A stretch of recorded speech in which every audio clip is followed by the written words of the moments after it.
Section 10. Misconceptions regarding non-Muslims. We come to the first of these, and that is, all non-Muslims are condemned kafirs. It is generally thought that all non-Muslims are kafirs who are worthy of condemnation and punishment referred to by the Quran. This view is not correct. A non-Muslim becomes such a kafir when he denies the truth in spite of being convinced that it is the truth. Since it is humanly impossible for a person to determine whether some person is denying the truth or not, it is only on the basis of information provided by the Almighty that a person can be called such a kafir. In the times when he sent his messengers, he chose to impart this information to his messengers through wahi. However, after departure of the last Rasul, Muhammad sallallahu alaihi wasallam, people who have deliberately denied the truth cannot be pinpointed since the institution of wahi has been terminated. No Muslim preacher is in a position to reveal the truth in such a manner as the Rasul does, nor can he ascertain who among his addressees is guilty of deliberately denying the truth. After the departure of Muhammad sallallahu alaihi wasallam, the last of the messengers of God, only on the day of judgment will it now be known whether a particular person is such a kafir or not. It is evident from this explanation that the Christians and Jews and followers of other religions in times after the Prophet Muhammad sallallahu alaihi wasallam are not the kafirs who are condemned by the Quran. As far as Christians are concerned, it must be noted that they are basically followers of monotheism. They never admit to polytheism, though they are involved in certain polytheistic practices. A person becomes a polytheist when he openly admits that he is a polytheist. A person who claims to be a monotheist in spite of being involved in polytheistic practices cannot be regarded as a polytheist.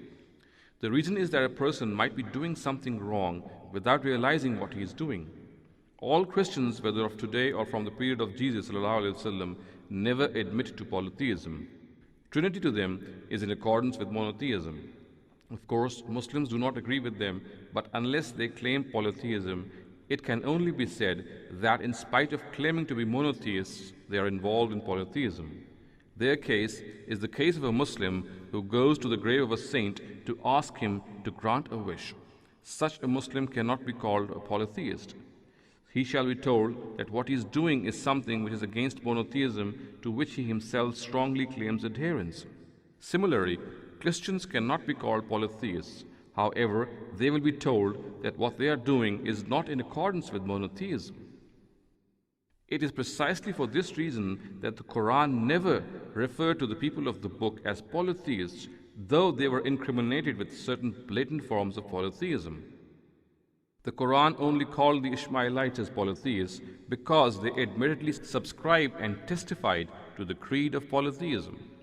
They strongly advocated that polytheism was the religion the Almighty had revealed and claimed that they were the strong adherents to this religion.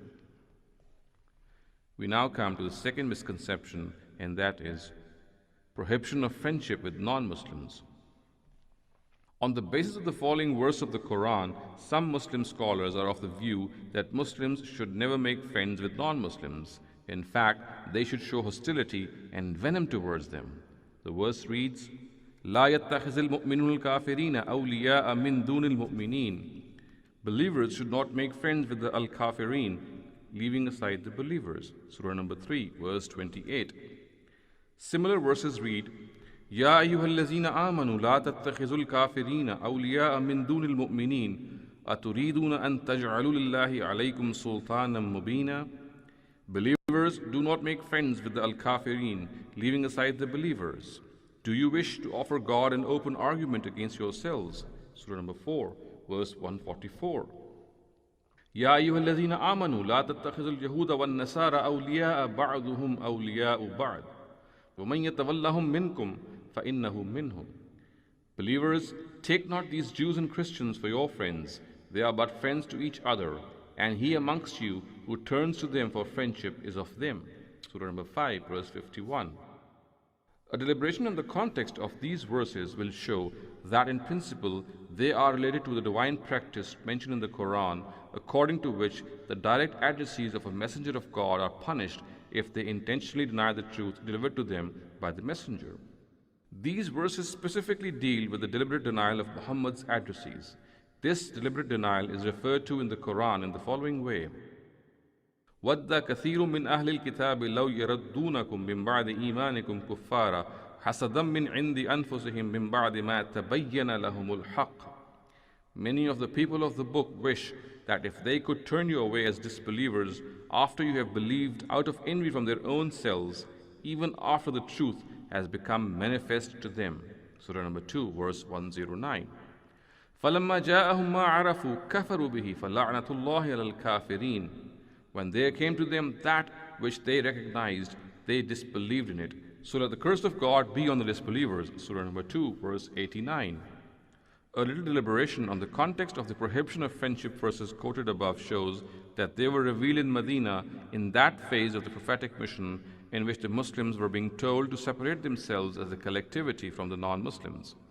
This was because the latter could be identified as a collectivity that was soon to be visited by divine punishment if they continued to deliberately deny the truth.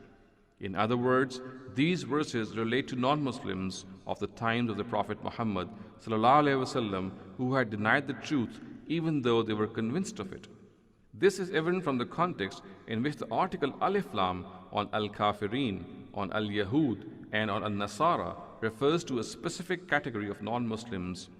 They were the direct and immediate addressees of the Prophet Muhammad ﷺ who had intentionally denied the truth communicated to them by him.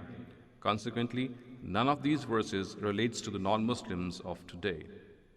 We now come to the third misconception, and that is prohibition of asking for forgiveness for non-Muslims. A common perception among Muslims is that the following verse of the Quran has stopped them from asking the Almighty for forgiveness of non-Muslims. ما كان للنبي والذين آمنوا أن يستغفروا للمشركين ولو كان أولي قربى من بعد ما تبين لهم أنهم أصحاب الجحيم. It is not proper for the Prophet and those who believe to ask God's forgiveness for the mushrikun, even though they be of kin, after it has become clear to them that they are the dwellers of the fire. Surah number 9, verse 113. It is evident from the last portion of the verse itself that the idolaters of Arabia of the Prophet's times were condemned to hell because of their persistence in denying the truth in spite of being convinced about it. It was such people about whom the Prophet Muhammad ﷺ and Muslims were stopped from praying and asking forgiveness. After the departure of Muhammad ﷺ, this intentional denial cannot be known, since it could only have been known through divine revelation. Hence, this verse does not relate to non-Muslims of times after the Prophet Muhammad ﷺ and his companions. We now come to the fourth misconception, and that is prohibition of inheritance between Muslims and non-Muslims. On the basis of the following narrative, there are scholars who are of the view that Muslims and non-Muslims cannot mutually inherit from one another. Usama ibn Zayd reported that the Prophet said, "A Muslim cannot be an heir to a disbeliever, nor can be a disbeliever a Muslim's heir." Al-Bukhari, Al-Jami as-Sahih, Volume 6, page 2484, Hadith number 6383. Today, with numerous conversions taking place all over the world, this issue has become very relevant, as often a family ends up in a situation in which one blood relative has entered the folds of Islam. In order to understand a hadith, it is imperative to relate it to its basis in the Quran, for a hadith cannot give an independent directive. The Quran mentions a divine practice as per which people who deliberately deny messengers of God are punished in various degrees. A little deliberation shows that this hadith relates to this divine practice and cannot be extended to general application. Thus, the article Alif Lam appended to the word Al-Kafir refers to the disbelievers of the times of Muhammad ﷺ who had deliberately denied the truth. Giving due consideration to this, an accurate translation of this word would be such a disbeliever. Now, according to the Quran, the basis of inheritance between relatives is benefit of kinship. If a lack of this benefit is diagnosed in some relations, then the matter of inheritance will be severed between them. After a deliberate denial of the truth by the Quraysh and the people of the book, this benefit of kinship no longer existed between them and the Muslims. Hence, they could not inherit from one another. In other words, this directive is only related to the direct addressees of the Prophet Muhammad ﷺ and has no bearing on later non-Muslims. We now come to the fifth misconception, and that is non-Muslims necessarily doomed in the hereafter. It is generally held that all non-Muslims will necessarily go to hell. Verses like the following usually form the basis of this view. إن الذين كفروا من أهل الكتاب والمشركين في نار جهنم خالدين فيها أولئك هم شر البرية. These disbelievers among the people of the book and the idolaters shall burn forever in the fire of hell. They are the vilest of all creatures. Surah number 98, verse 6. It must be appreciated that these verses speak of the Jews and Christians and the idolaters of the Prophet Muhammad's times, who had deliberately denied the message of Muhammad ﷺ. As far as the non-Muslims of later times are concerned, they will meet this fate only if they are not sincere seekers of the truth and also deny the messengerhood of Muhammad ﷺ in spite of being convinced about its veracity.